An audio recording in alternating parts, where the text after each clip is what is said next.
Anak kecil itu akan membuat roket. Bakar arang, kikis magnesium, dicampur belerang. Gerakannya sangat cepat, tapi saat pengujian, yang pertama adalah roket bisu. Yang kedua, yang ketiga, keempat. Semua hanya memantul di sekitar. Yang kelima langsung tidak ada responnya. Kegagalan berturut-turut, tapi anak kecil itu tidak putus asa. Dia mendapatkan dengan ide lain. Kemudian membawa roket buatan sendiri. Untuk bertanding, nama anak itu adalah Ahlo. Sebenarnya dia memiliki saudara kembar. Tapi adiknya meninggal setelah dilahirkan. Ayah dan nenek menganggap anak itu adalah bintang bencana. Mereka ingin menguburkannya. Untungnya, ibunya berjuang melindunginya. Ahlo yang sudah tumbuh besar sangat pintar. Tapi saat-saat indah tidak berlangsung lama. Desa akan membangun bendungan. Seluruh desa harus segera pindah. Ibunya dalam perjalanan pindah rumah, meninggal di kecelakaan.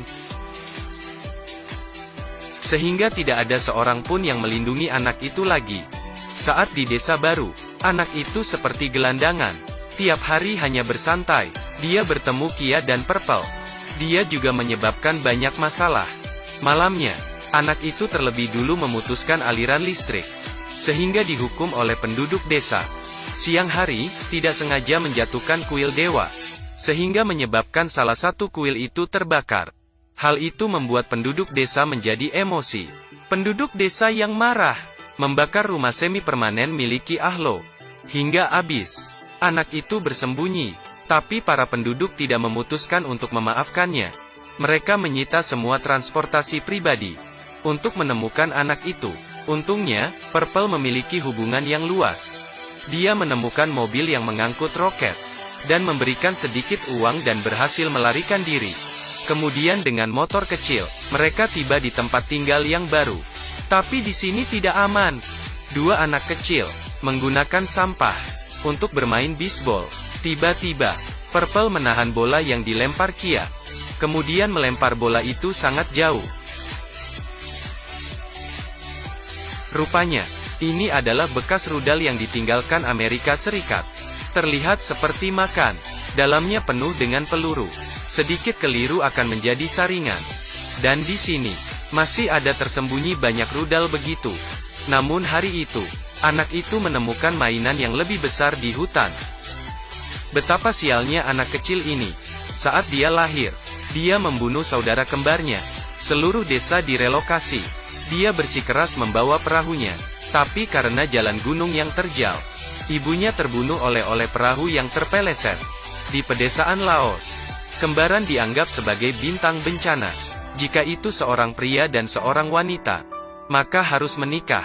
Jika itu sesama jenis, maka akan dibunuh saat baru lahir. Dan anak kembar ini, di bawah perlindungan ibunya, baru bisa tumbuh dewasa. Tapi setelah ibunya meninggal, berita tentang dia adalah kembaran tersebar di seluruh desa. Sekeluarga ikut diganggu. Tak berdaya, mereka harus menemukan tempat tinggal lain. Akhirnya datang ke sebuah desa. Tapi di sini kering sepanjang tahun. Dan sangat kekurangan makanan. Orang luar ingin tinggal di sini. Harus berbagi tanah. Kepala desa tentu saja tidak setuju. 2 hari kemudian, di sini akan diadakan pertandingan roket. Untuk mendoakan hujan. Anak itu hanya bisa tinggal di sini selama 2 hari. Dan harus pergi setelah itu. Tapi mereka tidak punya tempat lain lagi. Uang di tangan juga sudah habis. Anak itu tiba-tiba memiliki ide. Perlombaan roket kali ini, hadiah utama adalah 10 juta.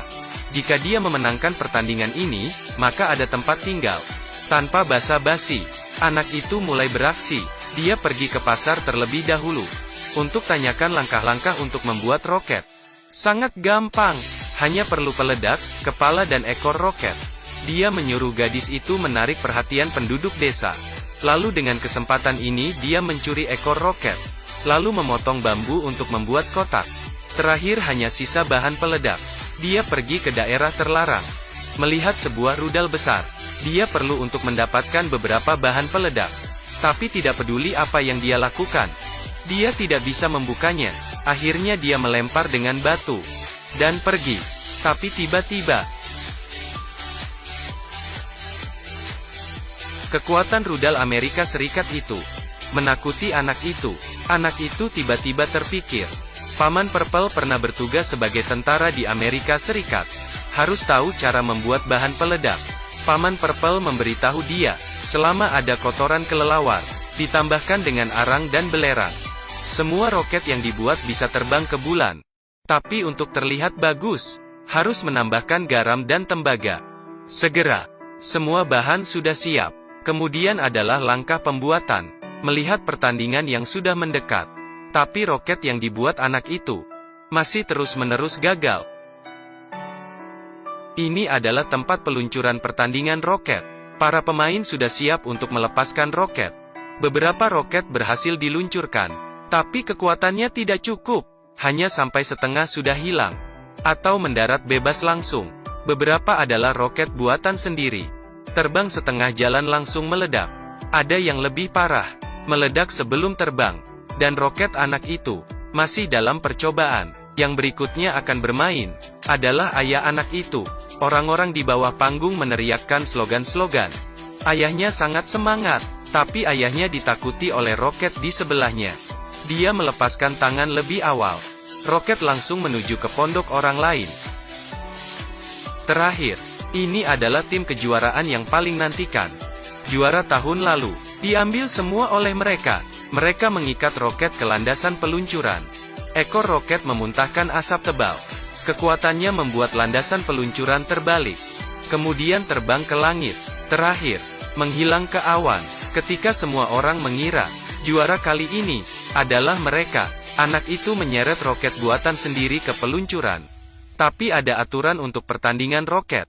Anak-anak tidak bisa naik ke landasan peluncuran, kecuali ada orang yang menggantikannya. Jika tidak, itu dianggap sebagai tidak sah. Anak itu ingin ayahnya membantunya, tapi neneknya terus memarahi anak itu. Nenek selalu berpikir anak itu adalah bintang bencana. Roket yang dibuatnya bisa membunuh semua orang. Anak itu hanya bisa meminta bantuan dari orang-orang di sekitarnya. Tapi semua orang seperti tidak bisa mendengarnya. Mereka hanya diam tanpa menjawab. Melihat anak itu, ayahnya sedikit tidak tega. Kemudian dia memutuskan untuk membantunya. Dia naik ke landasan peluncuran, menyalakan ekor roket. Semua orang langsung mundur. Dan ayahnya kali ini tidak membiarkan melepaskan tangan lebih awal. Kemudian, roket bergemuruh dan terbang ke awan. Kemudian, terdengar ledakan di awan dan kembang api yang indah. Ini sangat cantik. Orang-orang di bawah bersorak. Ini adalah roket paling indah yang mereka lihat selama pertandingan. Dan yang paling sukses juga. Akhirnya, ada hujan lebat dari langit.